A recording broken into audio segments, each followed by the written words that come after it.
नमस्कार दोस्तों। हाल ही में समस्याएं शुरू हुई हैं एलोपेशिया की। इस वीडियो में आपको बताऊंगा कि एलोपेशिया का क्या पक्ष है आयुर्वेद में और कैसे हम एलोपेशिया के पेशेंट्स को 100% रिकवरी देते हैं, कैसे उनकी लाइफ को, क्वालिटी ऑफ लाइफ को कैसे हम और बेहतर बनाते हैं। आपने नाम सुना होगा एलोपेशिया, और जब भी मैं एलोपेशिया बोलता हूँ तो आपको एक चेहरा जहन में आता होगा कि एक सर है जिसमें एक लोप हो चुका है केश का।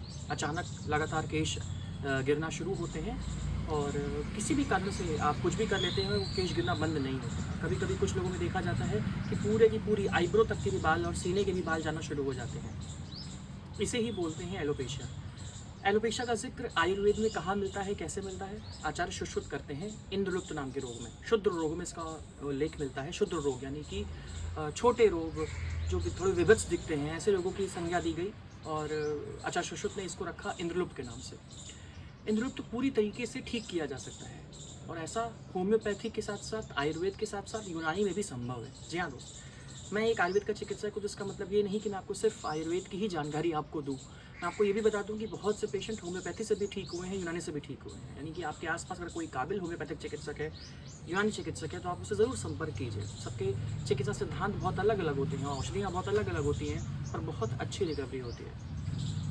हमने जब से एलोपेशिया के पेशेंट देखना शुरू किया तो हमने कई पैटर्न देखे। उन पैटर्न्स को अगर मैं बात करना चाहूँ तो 1 साल बीत जाए पर बातें खत्म ना हो। मैं आपको मोटी मोटी 3 बिंदुओं के बारे में बात करूँगा। 3 प्रकार से पेशेंट डिवाइड किए जाते हैं। सबसे पहले बच्चा, जब शिशु अवस्था में इंद्रलुप्त आपको हो जाए। छोटे बच्चे को अगर इंद्रलुप्त हो रहा है तो देखा जाता है इसका पूरा का पूरा रूट गर्भ से आता है। माँ को अगर उनका खान पान, क्षार यानी कि नमक का सेवन, स्ट्रेस बहुत अधिक होता है, आसपास का एनवायरनमेंट बहुत ही टॉक्सिक होता है, तो मदर की जो प्रॉब्लम होती है एग्जैक्टली वही बच्चे पे मिमिक होती है। तो 5 साल तक के बच्चे को अगर ये इंद्रलुप्त की समस्या हो रही है तो प्रॉब्लम माँ से आ रही होती है। तो उसके रक्त का शोधन, मासानुमासिक गड़बड़ी दिनचर्या हम माता को देते हैं, उसका रिजल्ट उसके बच्चे पे आता है। जी हाँ दोस्तों, एक स्ट्रेंज थ्योरी है कि हम चिकित्सा माता की करते हैं और रिजल्ट हमें बच्चे पे आ रहा होता है।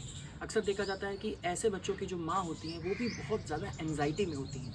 एग्जैक्टली वही चीज़ शैडो बनती है बच्चों पे, और इस तरीके से जब हम मदर का कंसल्टेशन करते हैं तब बच्चे पे उसका असर आना शुरू होता है।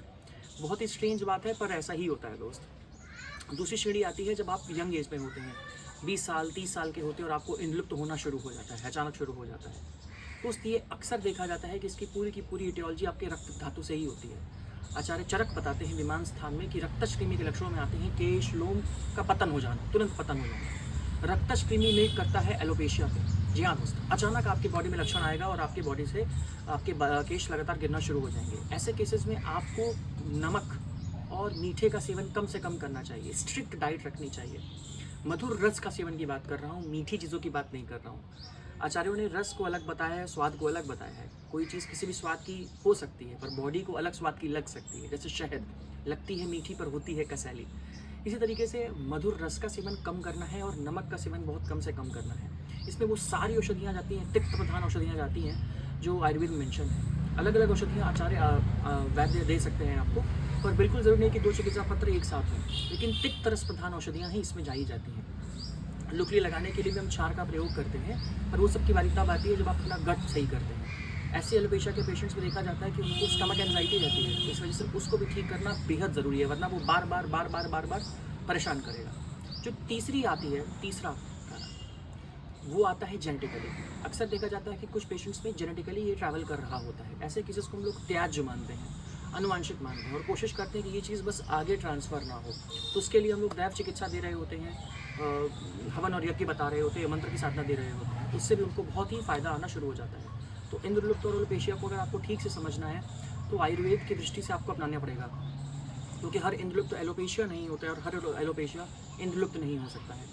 खालित्य पालित्य को कई लोग एलोपेशिया मान रहे होते हैं, पर ऐसा बिल्कुल भी नहीं है दोस्तों। एलोपेशिया बिल्कुल अलग सिद्धांत से ठीक किया जाएगा तभी वो पूरी तरीके से जड़ से निकलता है, वरना पेशेंट सर्जरी करा के भी आता है फिर भी उसकी हालत बहुत ख़राब रहती है। बहुत ही ज़्यादा पैनिक मोड में हमेशा रहता है, अविश्वास की भावना होती है। इसलिए तसल्ली से कम 6 से 10 महीने लगकर आपको अपनी चिकित्सा लेनी होती है, उसके 1.5 गुना उसका खान पान आपको ध्यान देना होता है।